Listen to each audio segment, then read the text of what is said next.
In a dramatic escalation of the global fifth-generation fighter jet race, Russia is now aggressively courting India with an offer that could reshape the balance of air power in Asia. The export of the Su-57E stealth fighter with full source code access. As I have mentioned in my previous videos, source codes have become extremely important for India these days. India had requested the source code for the Rafale from France, but France rejected the demand. France stated that the Rafale is its flagship fighter jet, and sharing the source code would mean giving away its core technology. According to open source intelligence, there are also reports that the US has offered India the F-35, but the US has also clearly refused to provide the source code. Let me explain this in simple words. If India doesn't get the source codes for the Rafale or F-35, then it won't be able to fully connect these fighter jets with its other aircraft, ground-based radars, air defense systems, or Navy warships. And if they're not connected, then how will they share data during battle in real time? This kind of system is called network-centric warfare. A real example of this is the 4-day war between 7th May and 10th May, where even though India had more modern equipment than Pakistan, it still lost 6 fighter jets. The reason was the lack of real-time data sharing. As we know, the United States has a history of selling military equipment to other countries, and then maintaining control over them. The US almost never shares its sensitive technology with any country except Israel. Taking advantage of this situation, Russia has offered India its 5th-generation fighter jet, the Su-57E, and is even willing to provide the source code along with it.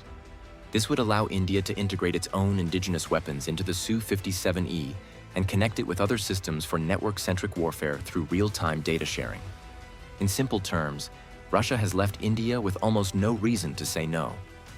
On the other hand, Russia is also very eager to export the Su-57 as soon as possible, which is why it's offering such flexible terms to India. Russia's proposal comes as Washington reportedly prepares a formal offer to sell the F-35A to India, a move aimed at countering China's growing deployment of 5th-generation fighters and reinforcing New Delhi's frontline air power. Indian defense outlets report that the Su-57E variant being proposed will incorporate key technologies aligned with India's Super 30 upgrade program for its Su-30 MKI fleet, including an ESA radar based on gallium nitride and a mission computer designed by Indian defense electronics firms. The Super 30 program, led jointly by Hindustan Aeronautics Limited and Russia's United Aircraft Corporation, aims to transform 150 to 200 Su-30 MKI into 4.5+ generation fighters with enhanced avionics, radar, and electronic warfare capabilities.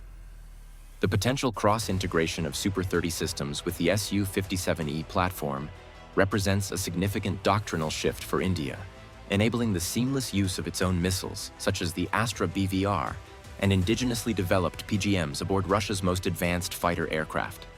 This approach would allow India to maintain its strategic initiative under the Atmanirbhar Bharat self-reliance campaign by reducing reliance on foreign weapons suppliers while maintaining technological supremacy.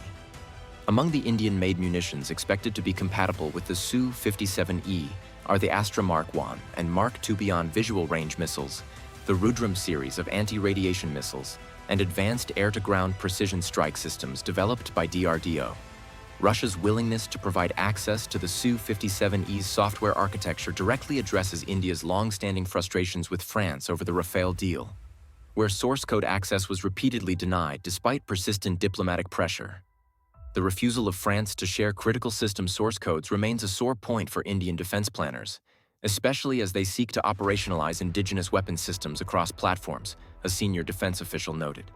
Dassault Aviation, the manufacturer of the Rafale, has maintained its policy of withholding core operational code for key subsystems such as the Thales RBE-2 ESA radar and the modular mission computer, citing intellectual property and export control constraints.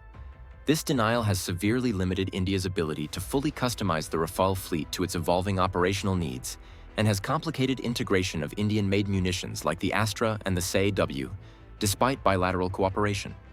On the other hand, India has also launched its own 5th-generation AMCA program, which has already received government approval. If India acquires the Su-57E from Russia, it will gain valuable experience with 5th-generation fighter jets, which will help in the development of the AMCA as well. That's all for today's update.